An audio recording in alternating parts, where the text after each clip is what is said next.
पश्चिम बंगाल में विधानसभा चुनाव के बाद तृणमूल कांग्रेस यानी कि टीएमसी के भीतर बड़ा राजनीतिक संकट खुलकर सामने आने लगा है। पार्टी के कई नेताओं के इस्तीफे, आपसी आरोप और गुटबाजी ने ममता बनर्जी की मुश्किलें बढ़ा दी हैं।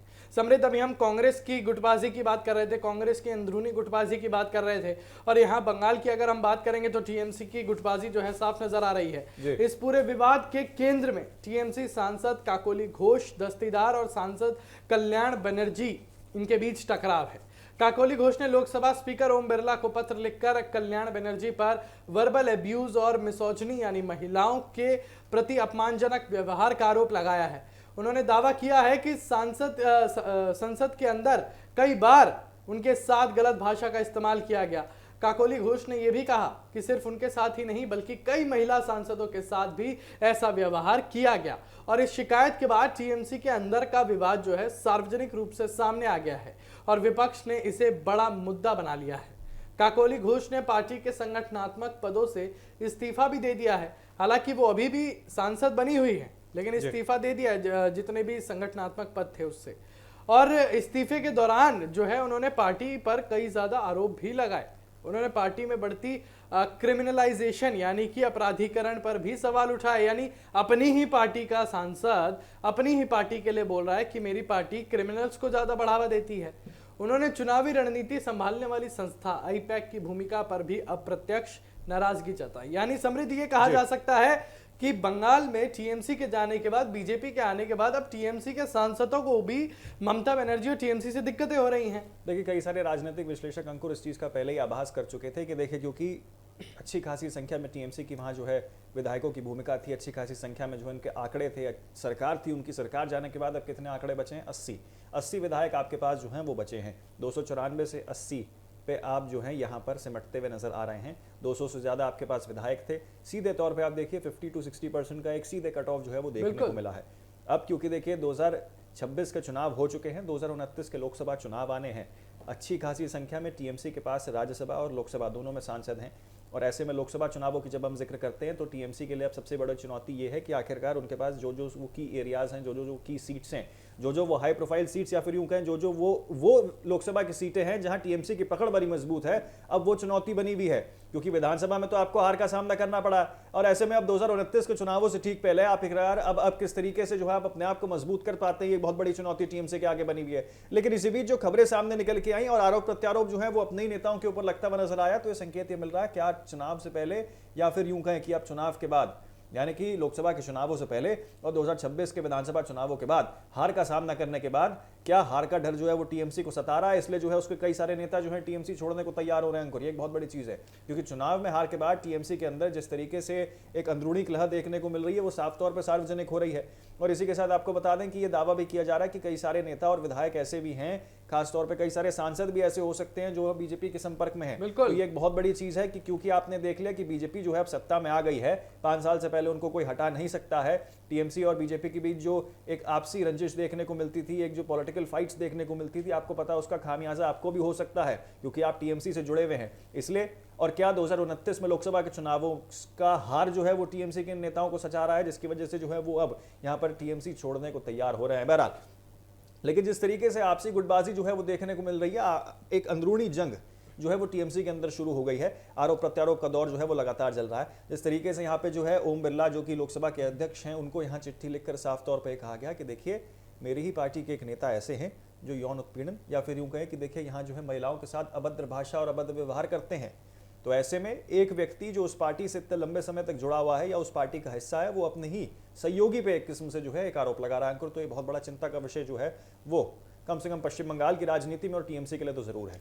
देखिए समृद्ध, टीएमसी में फूट तो पड़ चुकी है और टीएमसी में गुटबाजी वो अब काफी एक तरीके से कहूँ राष्ट्रीय स्तर पर दिखाई दे रही है, एक तरीके से कहूँ पब्लिक हो चुका है अब ये। क्योंकि सोचिए एक के बाद एक सांसदों का निकलना और दूसरे सांसदों पर आरोप लगाना। चलिए, आरोप प्रत्यारोप तो राजनीति का हिस्सा है, वो राजनीति से कभी अलग नहीं हो सकता, लेकिन टीएमसी के ही सांसद पर जो है आरोप प्रत्यारोप का दौर कर रहे हैं, आरोप प्रत्यारोप कर रहे हैं, वो अलग बात हो जाती है। और उसके बाद जैसा कि आपने कहा कि बीजेपी नेताओं के साथ संपर्क है टीएमसी के सांसदों का। ये बीजेपी ने भी जाहिर कर दिया कि 50 के करीब विधायक और 20 के करीब जो है सांसदों के जो आंकड़े बीजेपी ने बताए हैं वो टूट सकते हैं, टीएमसी से निकल सकते हैं। और टीएमसी की तरफ से फिलहाल इस विवाद पर सीमित प्रतिक्रिया है और पार्टी खुलकर आंतरिक लड़ाई स्वीकार नहीं कर रही है। कैसे करेंगी? ममता बनर्जी को जो इतनी बड़ी हार मिली है वो उस हार को ही नहीं पचा पा रही हैं और उसके बाद ये अपनी ही पार्टी का ये टूटना, क्योंकि अगर बात करें हम अभिषेक बनर्जी के खिलाफ जो है अब एफआईआर का दौरा शुरू हो चुका है, केसेस का दौरा शुरू हो चुका है। और दूसरी बात जहांगीर खान की करें, जितने भी सारे चर्चित नाम थे समृद्ध, वो एकाएक कर कहीं ना कहीं कटघरे में खड़े हो रहे हैं। पश्चिम बंगाल के अंदर जो हाई प्रोफाइल सीट्स थी, जो हाई प्रोफाइल विधानसभाएं मानी जाती थी, वो सीट्स जो बहुत ज्यादा हाई प्रोफाइल थी, जहां जो है क्योंकि 15 साल से जो है सत्ता में थी टीएमसी, ममता बनर्जी की सरकार पिछले 15 सालों से थी, ऐसे में वो तमाम सीटें ऐसी थी, वो तमाम इलाके ऐसे थे जहां जो है बहुत मजबूत पकड़ टीएमसी की मानी जाती थी। बिल्कुल। और ये एक धारणा थी लोगों के मन में कि देखिए यहां से तो टीएमसी को कोई नहीं हरा सकता है। उसी धारणा के चलते ये माना भी जा रहा था कि बीजेपी का यहां टिक पाना बहुत मुश्किल है। ऐसे में जो हकीकत सामने निकल के आई चुनावों के नतीजों आने के बाद, जिस तरीके से यहां हार का सामना करना पड़ा, पश्चिम बंगाल के अंदर अपनी सीट को जो है लोगों को गंवाना पड़ा, जिसमें मुख्यमंत्री ममता बनर्जी खुद शामिल थी। उस वक्त जब वो मुख्यमंत्री थी उन्हें अपनी सीट जो है खुद गंवानी पड़ी। 2021 में भी उनको गंवानी पड़ी, 2026 में भी उनको गंवानी पड़ी।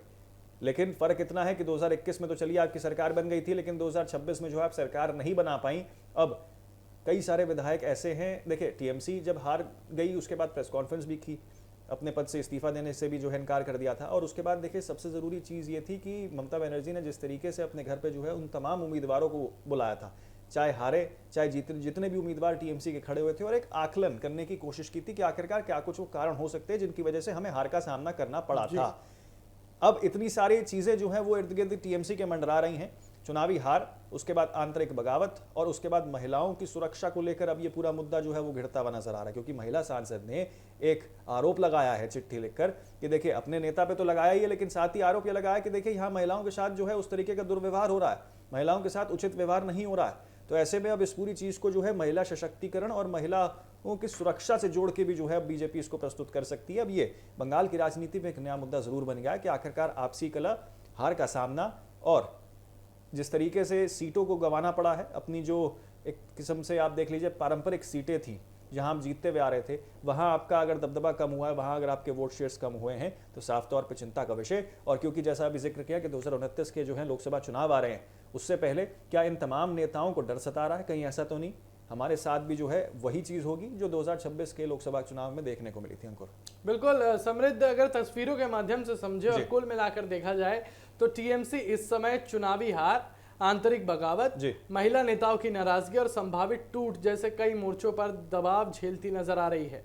यानी ये कहा जा सकता है कि टीएमसी के लिए मुश्किलों का दौर अब और ज्यादा बढ़ता चला जा रहा है। शुरू तो चलिए तभी हो गया था जब चुनाव शुरू हो गए थे, शुरू तो ये तभी हो गया था, लेकिन उसके बावजूद यहाँ पर टीएमसी के लिए इतनी दिक्कतें एकाएक कर बढ़ना और ममता बनर्जी का उसके बावजूद यहाँ पर एक से बढ़कर एक विवादित बयान देना। अभी ममता बनर्जी ने एक बयान दिया है कि बीजेपी जो है वो जानबूझकर हमारे सांसदों को, हमारे नेताओं को जो है उनके ऊपर फर्जी केस करवा रही है, फर्जी एफआईआर करवा रही है। अब ये तो चलिए बहरहाल ये समझ भी आ रहा है कि ये किसकी बात की जा रही है, अभिषेक बनर्जी की बात की जा रही है, क्योंकि अभिषेक बनर्जी ममता बनर्जी के सबसे खास हैं, उनके बहुत प्रिय हैं। और यहाँ पर सोचने वाली बात ये भी है कि अब बंगाल की राजनीति में टीएमसी का झुकाव वो हल्का पड़ता जा रहा है। ये तो चलिए चुनाव के निष्कर्ष में ही देख लिया था, लेकिन अभी भी कुछ आंकड़े थे जो ममता बनर्जी के पक्ष में घूमे थे, लेकिन अब वो पक्ष भी कहीं ना कहीं उठता नजर आ रहा है। अब सोचिए कि जब बाइक के 2 टायर ही निकल जाएंगे तो बाइक आगे कैसे बढ़ेगी? और ये टायर टीएमसी के यही सारे सांसद थे, और अगर सांसद और विधायकों में अगर ऐसे ही फूट पड़ने लग जाए और ये लोग अलग अलग होने लग जाए तो उस बाइक का गिरना यानी कि पार्टी के गिरने में ज्यादा देर नहीं लगेगी। तो अपने आप में ये ममता बनर्जी के लिए तो चलिए बहुत दिक्कत वाली बात है, बहुत परेशानियों का समय जो है वो अब बढ़ता चला जा रहा है। और उस पर शुभेंदु अधिकारी का सत्ता में आना, बीजेपी का सत्ता में आना, और यहाँ पर शुभेंदु अधिकारी का एक से बढ़कर एक जनता के लिए काम करना, ये ममता बनर्जी को और ज्यादा परेशान करेगा। ये ममता बनर्जी को और ज्यादा परेशान अभी कर भी रहा है, क्योंकि यहाँ पर सोचिए ममता बनर्जी चुनाव के दौरान क्या कह रही थी कि शुभेंदु अधिकारी आएंगे, पश्चिम बंगाल में भाजपा की सरकार आएगी तो फिर आपके खान पान पे रोक लगा दिया जाएगा, आपके मांस मच्छी पर रोक लगा दिया जाएगा। लेकिन अब शुभेंदु अधिकारी ने क्या किया? शुभेंदु अधिकारी ने 5 रुपए में मछली भात का जो है उन्होंने एक तरीके से घोषणा कर दी। तो ये अपने आप में बहुत बड़ी बात है और सोचने वाली बात ये भी है कि अब एक के बाद एक अगर ऐसे ही सांसदों और विधायकों के नाम बढ़ते चले गए तो ममता बनर्जी के लिए दिक्कतें कितनी रह जाएंगी, कितनी आगे बढ़ जाएंगी। जी बिल्कुल, ये बहुत बड़ी समस्या है अंकुर, किस तरीके से अब जो है यहाँ पर ममता बनर्जी के लिए जो है अब सरकार से बाहर होने के बाद तो चिंताएं हैं, लेकिन अब साथ में ये चिंता ये भी है कि आखिरकार जो अंदरूनी कला चल रहा है उसको किस तरीके से जो है अब सुधारा जाए।